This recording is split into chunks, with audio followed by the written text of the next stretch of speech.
हर लहर लहर कर ताल तलैया हो,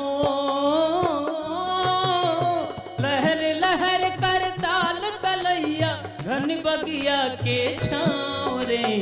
स्वर्ग से सुंदर लागे भैया अपन गाँव गिराव रे। स्वर्ग से सुंदर लागे भैया अपन गाँव गिराव रे।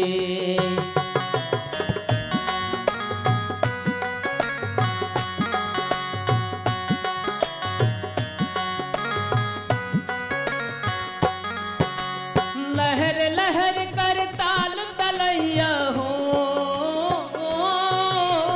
लहर लहर कर ताल तलैया, घनी बगिया के छाँव रे। स्वर्ग से सुंदर लागे भैया अपन गाँव गिराव रे। स्वर्ग से सुंदर लागे भैया अपन गाँव गिराव रे। बिल्कुल सही कहला संतोष जी। गांव गिराव से बढ़कर कुछ नहीं होला, काहे से कि हमार समाज का आत्मा, हमार दुनिया का आत्मा तो गांव में ही बसेला। केहू न केहू तो गांव में बस के आयल होई ना। हमारे ई गांव में जौन शांति बा, जौन प्यार बा, दुलार बा, वो शहरे में कहाँ मिली। यही लिए तो हमारी कार्यक्रम का नाम है लोक रंग सुरों के संग, जेमना में हमने बात कहना गांव जवार के, खेत खलिहान के और उसे जुड़ल गीत गवनई के। तबे ना हमारे दर्शक लोग एकरा के इतना भर भर के प्यार देला, दुलार देला कि पूछी मत। अरे एकर तो एकदम डंका मच गइल बा हो, एकदम तहलका हो गइल बा।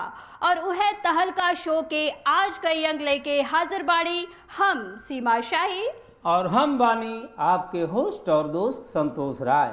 तरवा सभे स्वीकार करी हमनी का नमस्कार, सत श्री अकाल, आदाब, जय राम जी की।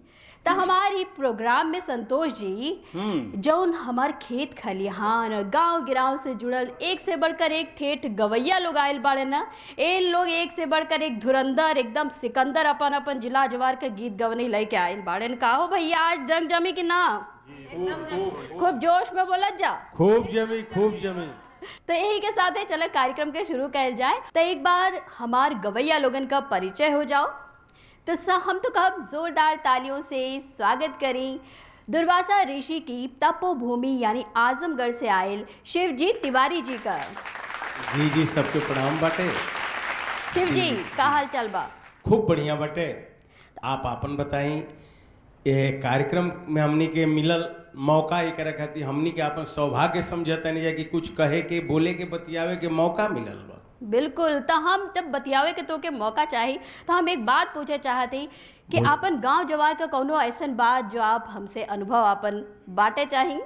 मोटा मोटी में इतना जरूर कह कि आजमगढ़ जनपद में हमार कार्य क्षेत्र रहा, मूल हम बलिया के रहे वाला है। आजमगढ़ में देखे में रूखर बा, लेकिन जितना करीब हो जाए इतना रुआ घुलत जाए ऋषि दुर्वासा के तपोभूमि